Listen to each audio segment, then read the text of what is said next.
नमस्कार. आजच्या भागामध्ये भूमी परत आपल्या घरी आलेली असते. तेव्हा इथे भूमी आपल्या बाबांना म्हणत असते, "बाबा, मी काही चुकीचं करते का? म्हणजे मी ही गोष्ट खूप ताणून धरते का? असं वाटतंय का तुम्हाला बाबा?"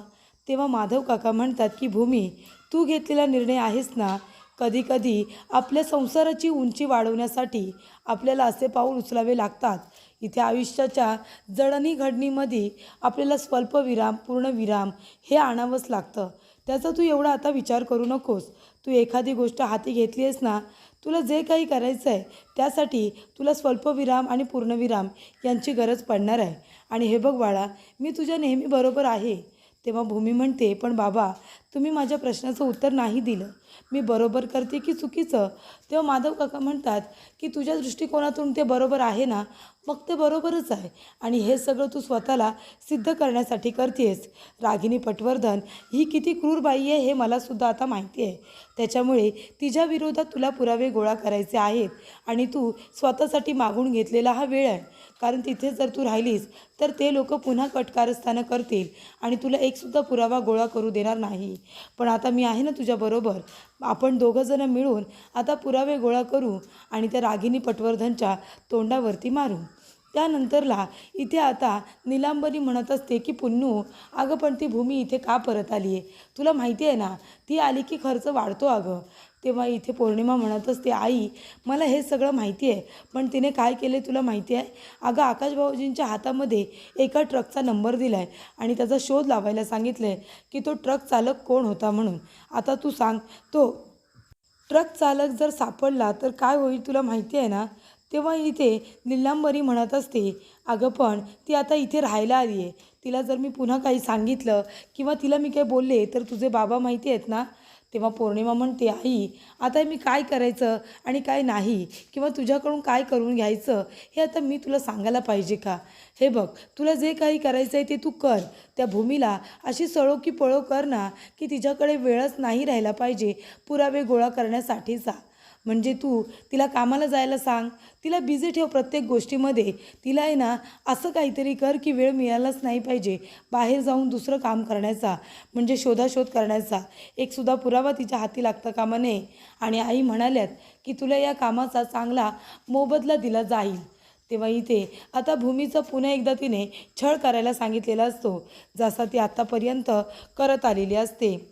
त्यानंतरला भूमी आता फोनवरती बोलत असते. तेव्हा माधव काका म्हणतात, "भूमी बाळा, काय झालं गं? कुणाचा फोन होता?" तेव्हा भूमी म्हणते, की "बाबा, हॉस्पिटलमधून फोन होता. उद्या माझी पहिली सोनोग्राफी आहे ना, त्यासाठी मला बोलावलं होतं."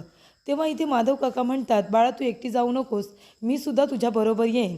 तेव्हा इथे निलांबरी आता फोनवरती बोलत असते आणि ती जोरजोरात आता बोलत असते, ओरडण्याचं नाटक करत असते. तेव्हा इथे माधव काका म्हणतात, "काय झालं तरी काय?" भूमी पण म्हणते, "आई, काय झालं? तू एवढी का वैतागली आहेस?" तेव्हा नीलांबरी म्हणते, "वैतागू नाही तर काय करू? किराणावाल्यांचा फोन येतोय, पेपरवाल्याचा फोन येतोय, दूधवाल्याचा फोन येतोय. आता कुणाकुणाचे पैसे मी परत करू तुम्ही सांगा बरं." तेव्हा इथे नीलांबरी म्हणते, "त्या मेडिकलवाल्याने फोन केला होता. तो म्हणाला की मेडिकलमधून गोळ्या घ्या म्हणून या महिन्याच्या." मी म्हणाले, "नको आता गोळ्या देऊस बाबा." तेव्हा नीलांबरी म्हणते, "मी त्याला सांगितलं आत्तापासून या गोळ्या बंदच कर काही महिने." तेव्हा भूमी म्हणते, "आई, अगं तू असं का सांगितलंस? गोळ्या तर महत्त्वाच्या आहेत ना, त्या तू घ्यायला हव्या होत्या." तेव्हा नीलांबरी म्हणते, "अगं पैसे कुठून देणार होते मी, तू सांग बरं. अगं किराणा आणतो तिथे काही उधारी बाकी आहे, दूधवाल्याचे पैसे द्यायचे बाकी आहेत, तुला माहिती आहे ना लाईट बिल भरायचं आहे. हे सगळं आम्ही यांच्या एवढूशा पगारामध्ये कसं काय करू मी? त्यात तू इथे आली आहेस, तुझासुद्धा खर्च वाढला आहे. आता अजून काय करायचं आहे? त्याच्यामुळे तुलासुद्धा गोळ्या चालू कराव्या लागतील. त्यापेक्षा आमच्या गोळ्या नाही आल्या ना, तुझ्या बाबांच्या गोळ्या नाही आल्या या महिन्याला तरीसुद्धा चालेल." तेव्हा इथे भूमी म्हणते, की "आई, हे बघ, काही बदलणार नाही आहे. गोळ्या वगैरे बंद करायची तुला गरज नाही. आधीसुद्धा काही बदललं नव्हतं आणि आतासुद्धा बदललेलं नाही आहे. मी आले ना इथे परत, मी आता पुन्हा नोकरी करेन, मी पुन्हा काम करेन." तेव्हा इथे माधव काका म्हणतात, "भूमी बाळा, हे सगळं तुला करायची गरज नाही आहे. तुझे बाबा आहेत ना." तेव्हा भूमी म्हणते, "बाबा, मला माहिती आहे तुम्ही आहात आणि तुम्ही मला काही कमी पडू देणार नाही. पण हे बघा, मी माझा स्वाभिमान जपण्यासाठी मी माझं सासर सोडलं आहे. मग तो स्वाभिमान मला इथे जपायला नको का? मी जर इथे येऊन जर खर्च वाढणार असेल तर त्या खर्चाची जबाबदारी घेणंसुद्धा माझं कर्तव्य आहे." आणि मला आणि माझ्या बाळाला कुणावरती ओझं राहायचं नाही आहे मला. बाबा तुम्ही काळजी करू नका, मी नोकरी करेन आणि माझं ओझं नाही होणार तुम्हाला. तेव्हा इथे नीलांबरीने आता तिचं काम केलेलं असतं. म्हणजे ती कामाला जर जायला लागली भूमी, तर मग तिला पुरावे शोधायला वेळ मिळणार नाही आणि घरामध्ये सुद्धा पैसे येतील. भूमीवरती नीलांबरीला खर्च करायला लागणार नाही. तेव्हा इथे नीलांबरी म्हणते की पुन्नू, तुझ्या आईने तुझ्यासाठी हे काम केले, तुझा मान सन्मान सगळं काही तुला मिळायला हवं आणि त्यासाठी मी हे सगळं केले. तर इथे आता आकाश बसलेला असतो.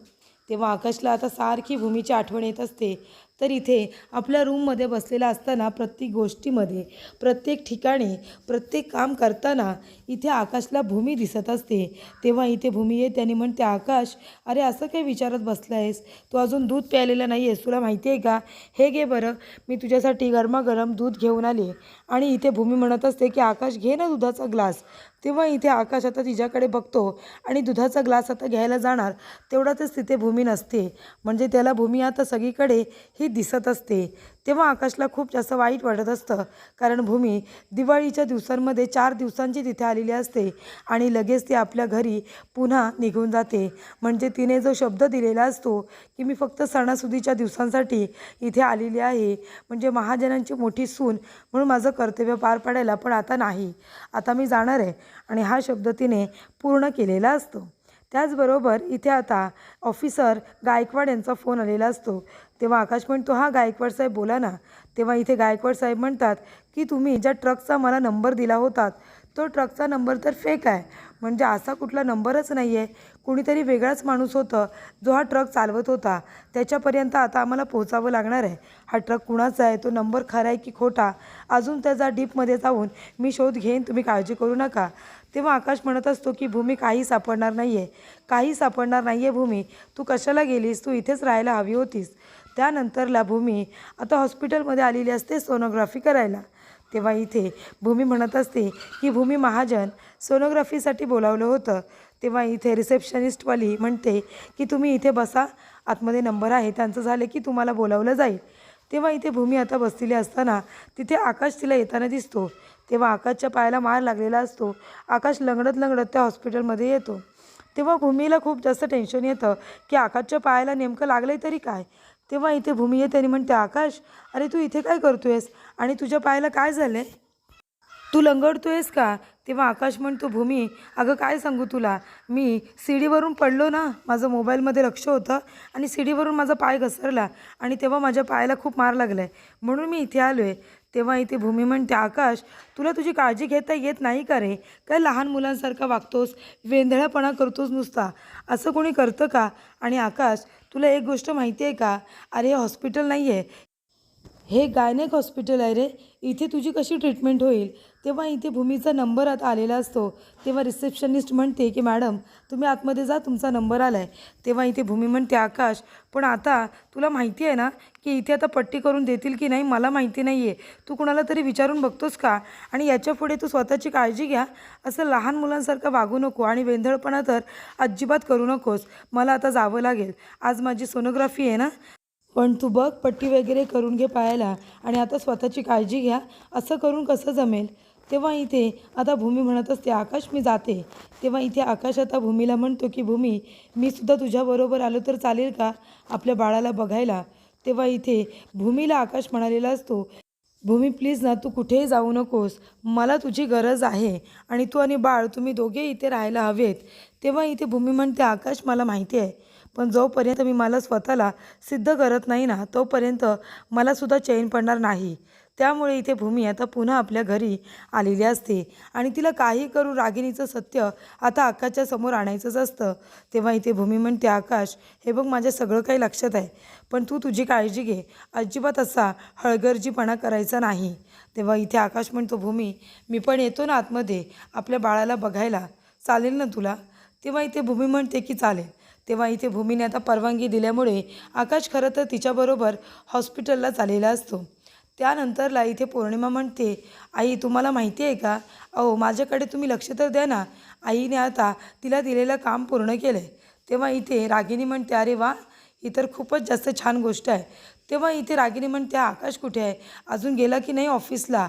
तेव्हा इथे पौर्णिमा म्हणते की मला नाही माहिती ऑफिसला गेलेत की नाही, कारण ती आता घडलेला प्रकार सांगते. आकाश जेव्हा सीडी उतरत असतो तेव्हा त्याच्या हातामध्ये मोबाईल असतो आणि त्याच्या मोबाईलकडे लक्ष असल्यामुळे त्याचा पाय घसरतो आणि तो खाली पडतो.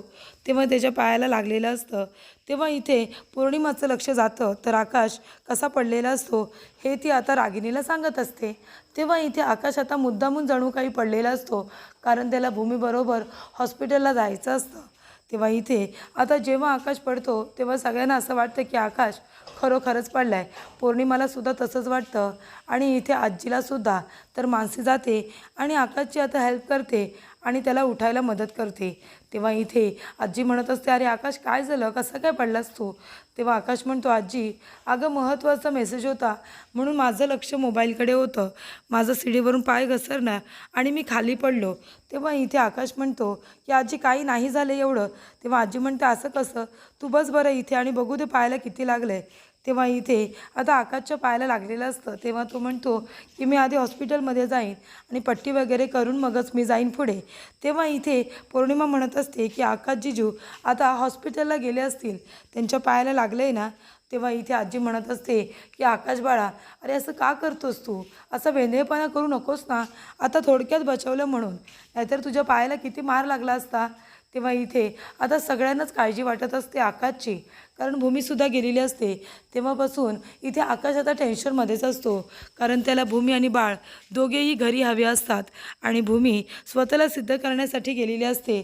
तेव्हा इथे आजी म्हणत असते आकाश बाळा असं करायचं नाही रे, आता सणासुदीचे दिवस संपलेत आणि कामाला जायला सुरुवात केलीस आणि लगेच पडलास ना, कुठल्या विचारात असतोस काय माहिती, असं सुद्धा आजी म्हणत असते. त्यानंतर इथे पौर्णिमा म्हणते तेव्हा इथे आता आकाश जिजू लवकर येतील की नाही माहिती नाही. तेव्हा इथे आता रागिनीला कळलेलं असतं की भूमीची सोनोग्राफी आहे म्हणून कदाचित आकाशने हे केलेलं नाटक आहे, कारण ती विचारते की आज तारीख किती आहे आणि जेव्हा तारीख सांगितली जाते तेव्हा तिला सगळं सत्य कळतं. त्यानंतरला भूमी आणि आकाश आता इथे सोनोग्राफी होत असताना आता बाळाला स्क्रीनवरती बघत असतात. तेव्हा इथे डॉक्टर म्हणतात की हे बघा हे आहे तुमचं बाळ. तेव्हा इथे आता खूपच जास्त आनंद होतो इथे भूमीला आणि आकाशला. ते दोघेही आता स्क्रीनवरती बाळाला बघतात आणि म्हणतात की आपलं बाळ भूमी, आपलं बाळ किती छोटंसं आहे ना. तेव्हा इथे डॉक्टर म्हणत असतात हो ना, आता इथून पुढे 14 महिने तुमच्या बाळाची अगदी व्यवस्थितरित्या वाढ होणार आहे आणि लवकरच तुमचं बाळ तुमच्याबरोबर असेल. तेव्हा इथे आकाशला खूप जास्त आनंद होतो. तेव्हा इथे आकाश आपल्या बाळाला बघण्यासाठीच तिथे आलेला असतो, म्हणजे त्याला भूमीबरोबर हॉस्पिटलमध्ये सुद्धा यायचं असतं आणि आपल्या बाळालासुद्धा बघायचं असतं. तेव्हा इथे डॉक्टर आता सगळं काही व्यवस्थित समजावून सांगत असतात आणि भूमी आणि आकाश हे सगळं ऐकत असतात. तेव्हा त्यांनासुद्धा खूप जास्त कौतुक वाटत असते या गोष्टीचं की आता ते दोघंजणं आई बाबा होणार आहेत आणि लवकरच बाळ त्यांच्याजवळ असणार आहे. तेव्हा इथे दोघे एकमेकांचा हात पकडतात, कारण ते बाळ बघून त्यांना खूप जास्त आनंद झालेला असतो. लवकरच ते बाळ त्यांच्या घरामध्ये असणार आहे, कारण का इथे आकाशच्या नंतर त्या घरामध्ये छोटं बाळच आलेलं नसतं आणि त्यामुळे इथे आता लवकरच बाळाचा जन्म होणार आहे हे जेव्हा त्यांना कळत असतं तेव्हा दोघांनाही खूप जास्त आनंद झालेला असतो. त्यांचं स्वतःचं बाळ महाजनांचं वारीस येणार आहे या गोष्टीपेक्षा आनंदाची गोष्ट अजून कुठली असणार असं त्यांना वाटत असतं. तर पुढील भागामध्ये आपण बघूया. इथे आकाश आता भूमीला एक गुलाबाचं फूल देत असतो. भूमी म्हणते हे कशासाठी.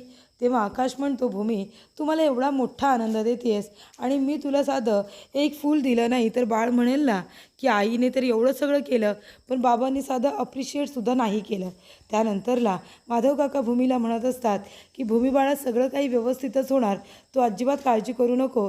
तेवढ्यातच इथे आता सोनार आलेले असतात आणि ते सोनार इथे माधव काकांना म्हणत असतात की तुम्ही प्रशांतच्या शिक्षणासाठी त्याच्या प्रोजेक्टसाठी जे 2 लाख रुपये घेतले होते ना ते 2 लाख रुपये लवकरात लवकर तुम्ही मला परत करा, मला ते पैसे हवे आहेत असं आता सोनार म्हणत असतात. तेव्हा इथे आता सोनारसुद्धा अचानक आल्यामुळे इथे आता भूमीला अजूनच टेन्शन आलेलं असतं. तर इथे डॉक्टरांनी सुद्धा सांगितलेलं असतं आकाशला की तुम्हाला आता बाळाची आणि भूमीची काळजी घ्यावी लागणार आहे. तेव्हा इथे डॉक्टर जास्त भूमीबद्दल बोलत असतात. तेव्हा आकाश म्हणतो, डॉक्टर काय झालं?